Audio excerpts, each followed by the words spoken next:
Toda la incorporación de tecnología permite unas nuevas temporalidades, permite llegar a espacios que por lo menos, por ejemplo, en el caso de Colombia nunca habíamos llegado, permite tener estudiantes internacionales, permite además que los estudiantes, por ejemplo, de la modalidad presencial puedan moverse con la misma institución, aun cuando se trasladen por su trabajo o por sus familias a otras regiones del país o incluso del exterior. Y lógicamente pues eso está generando una atracción por parte de estudiantes desde mi perspectiva de región, ¿sí? Y estudiantes que tienen problemas de movilidad y tiempo frente a formarse profesionalmente y con calidad. Tienen que formalizar sus titulaciones o formarse profesionalmente. Ya no es suficiente la experiencia. Y tenemos esa población buscando y golpeando la puerta de las universidades a ver qué ofertas tenemos. Factor de competitividad. Las universidades hoy están inmersas dentro de la sociedad del conocimiento y es la sociedad del conocimiento la que viene impulsando precisamente el desarrollo de este nuevo tipo de programas y eso implica que las universidades se obliguen a innovar. Ahora todo el mundo desea tener en alguna o menor medida un proceso de formación en línea, así sea en procesos presenciales, no necesariamente 100% virtuales, o sea, ya es necesario. Si juntamos todo esto, lo que estamos viendo es una gran oportunidad que se está consolidando desde la oferta de la educación virtual con una población que lo necesita y que es distinta a la población que busca programas presenciales. Esa naturaleza de la educación virtual que gracias a la tecnología le permite a las personas conectarse desde cualquier lugar sin que se pierda como esa posibilidad de estar ahí en un momento determinado. El paradigma educativo es lo que nos enseñó la presencialidad y resulta que la educación virtual es un paradigma que está situado en el aprendizaje y eso desdibuja cualquier referente de lo que tengamos en la cabeza de lo que podría ser la educación virtual. Entonces, primero, al centrarse en el aprendizaje, pues el rol del docente es otro. Claro. Y ahí está nuestro primer problema.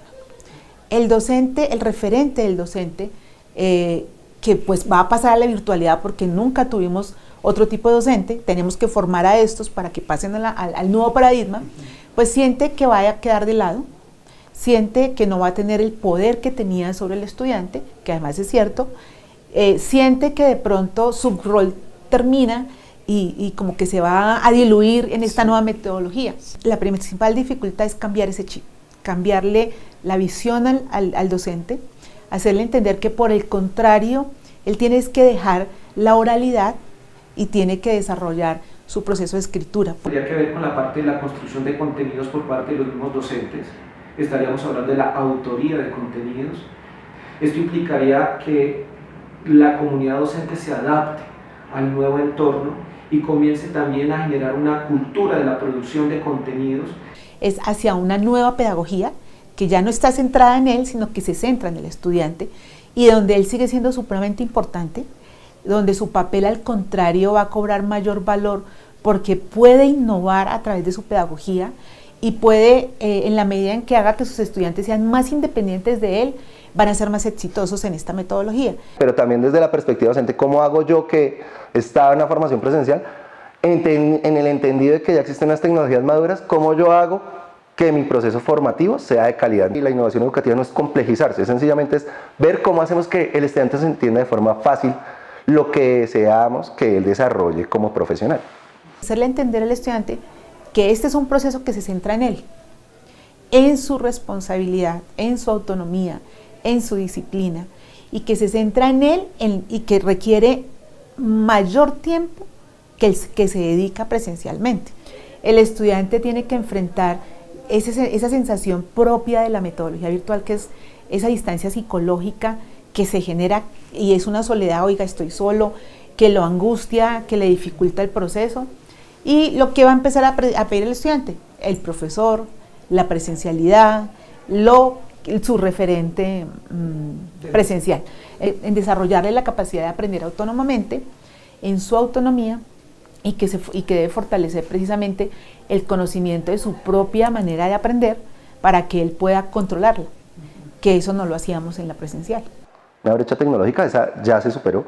ahora es que dominemos con suficiencia la tecnología, ¿sí? No desde una perspectiva tecnocentrista, sino de hallarle significados al uso de la tecnología, ¿con miras a qué? Pues lógicamente a formar con calidad. La educación en línea exige de plataformas muy versátiles, y esas plataformas versátiles tienen que ser responsivas, es decir, que se puedan acceder desde cualquier dispositivo móvil, que al mismo tiempo el ecosistema digital le permita al estudiante tener enlace directo a simuladores, a bibliotecas digitales, a repositorios de contenidos, y que de esa manera la universidad le provea al estudiante los recursos necesarios para poder acceder a una muy versátil educación de calidad.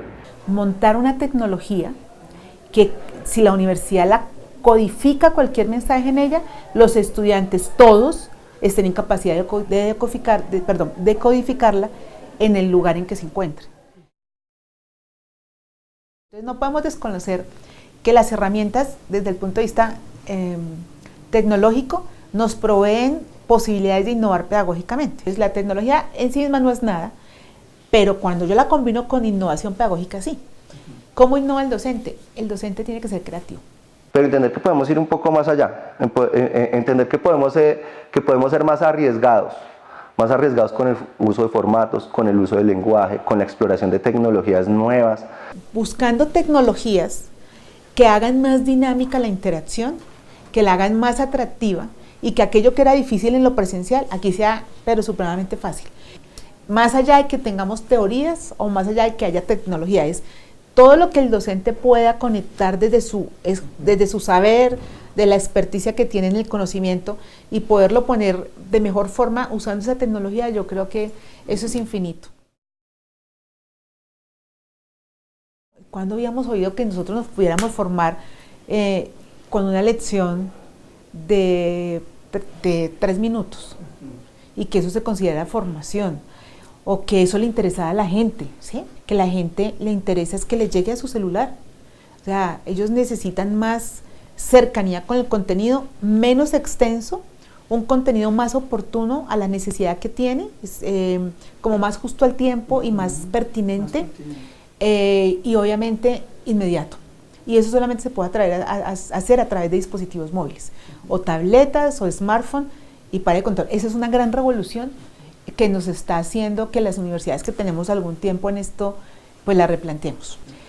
La gamificación creo que es una de las tendencias que todavía está, hay mucho que hacer, pero es una de las que promete más, entendiendo que la gamificación es una estrategia pedagógica, es un juego lúdico pedagógico, no es tanto el juego de competencia, sino que se aprovechan esas condiciones del juego para atraer y motivar y mantener al estudiante ahí.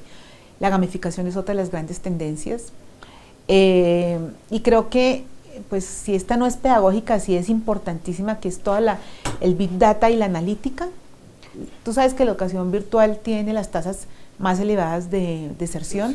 Sí. En enero de este año alrededor del 65%, eso es bárbaro.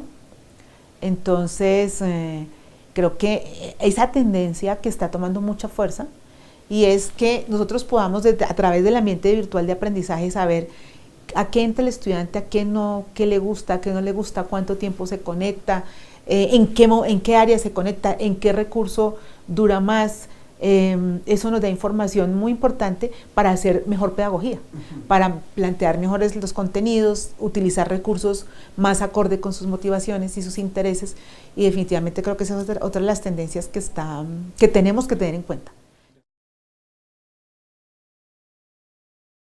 En primera instancia, el profesor debe conocer muy bien el entorno digital, y cuando digo el entorno digital es que tenga acceso a redes de conocimiento, de aprendizaje, a bibliotecas digitales, que tenga la posibilidad de manejar una serie de recursos digitales para que pueda también mantener una especie de menú que pueda ser ofrecido a los estudiantes. ¿Cómo yo logro entornos de interacción permanentes con ese docente virtual? Entonces ahí estamos hablando, por ejemplo, de la integración de herramientas como Slack, que son herramientas que permiten el trabajo descentralizado, ¿sí? O sea, no necesito estar en el mismo lugar, pero tampoco necesito estar en el mismo momento, y aún así puedo cumplir mis objetivos. Entonces aquí creo que el trabajo interno entre docentes, coordinadores académicos, directivos, es uno de los elementos claves en el proceso de educación en línea que lo considero innovador.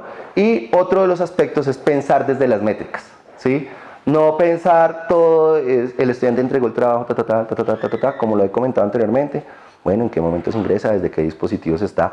¿En qué momento cuál trabajo le genera más dificultad a todos los grupos? Poder ver un patrón de situaciones donde mira, cuando utilizamos tal trabajo con tal metodología y tal tipo de entregable, podamos identificar patrones para ver, mira, aquí tenemos unos problemas evaluativos, ¿cómo los mejoramos? Y no que quede desde una perspectiva heurística, donde la decisión sencillamente se da bajo una noción de calidad subjetiva y no con los datos. Es que no puedes privilegiar uno. El elemento principal es integrar los agentes y tenerlos preparados. Entonces, el docente, el estudiante, el ambiente virtual que hayas elegido diseñar y la institución. Si esos cuatro no funcionan armónicamente, no hay manera de que seas exitoso en la virtualidad.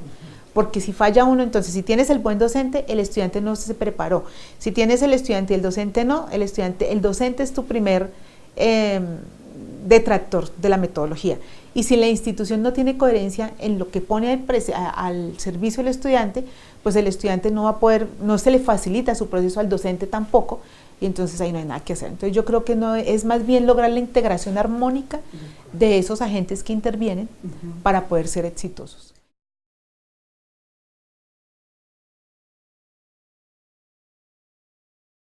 En educación en línea, hoy existe posibilidades de aprendizaje adaptativo. Eso implica una exigencia para los diseñadores pedagógicos, para que los mismos profesores se anticipen y puedan construir lo que llamaríamos nosotros como los trayectos de aprendizaje casi que individualizados, dependiendo de la posibilidad que tiene cada estudiante y de las necesidades de formación que tiene cada estudiante, se vuelve un gerente prácticamente de su propio proceso de formación. Sabe que tiene los recursos, sabe que el curso está diseñado, sabe que existe un experto que le está acompañando, pero al mismo tiempo, para que funcione toda esta ecuación, se requiere de su propia motivación, de su propia disciplina y de su propia incentivo para estar alcanzando los logros y alcanzar el propósito de formación que se ha definido para cada uno de los espacios formativos. A tratar ese tema de innovación educativa es, bueno, yo lo que tengo es que propiciar no que el estudiante se aprenda algo, sino que lo apropie, se empodere y cree, y que eso le esté cambiando su mundo, ¿sí? Le esté cambiando su contexto. Tenemos que seguir pensando desde noción de proyecto y problemas. Ahora bien, tenemos que buscar es que los proyectos y problemas le sean significativos al estudiante y que más significativos que afecten su contexto. Para mejorar la autonomía hay que trabajar muchísimo los procesos de autorregulación y de metacognición en el estudiante. Y estrategias de autorregulación hay muchas, ¿no? Ya es entrenamiento del estudiante en el manejo del tiempo, potenciar su capacidad de lectoescritura, es desarrollar todo lo que son procedimientos implícitos de las habilidades para que las pueda automatizar y mejorar en general sus técnicas de estudio. Eso es lo que le permite a un estudiante ser, digamos, desarrollar su capacidad de aprender a aprender, que es la base fundamental de la educación virtual. Eso por un lado. Y por el otro lado, que es lo más complejo, es que una vez que tenemos un estudiante autónomo, tenemos que hacerle entender que la vida es colaborativa y que la vida no puede ser, porque muchos de los estudiantes que ingresan a la metodología virtual ingresan también pensando en que no tienen que trabajar con nadie. Y es muy complicado hacerlos trabajar en equipo y mucho más complicado hacerlos trabajar colaborativamente. Entonces, luego de que ya hemos convertido al estudiante autónomo, responsable, autorregulado, entonces nos toca enseñarlo a colaborar con los demás para construir su aprendizaje. Y eso sí que tiene un reto mayor todavía. Si yo consolido una comunidad virtual, ahí es donde yo empiezo a generar identidad, porque entonces ya no estoy fuera de mi contexto, yo ya hago parte del contexto de la universidad, ¿sí? Entonces ahí ya estoy en un devenir de lo que soy yo como ser dentro de mi hogar, dentro de mi contexto laboral o de mi contexto de vida fuera de la institución, y lo que yo deseo ser como profesional, donde la universidad me brinda unos espacios ideales para el encuentro con mis compañeros.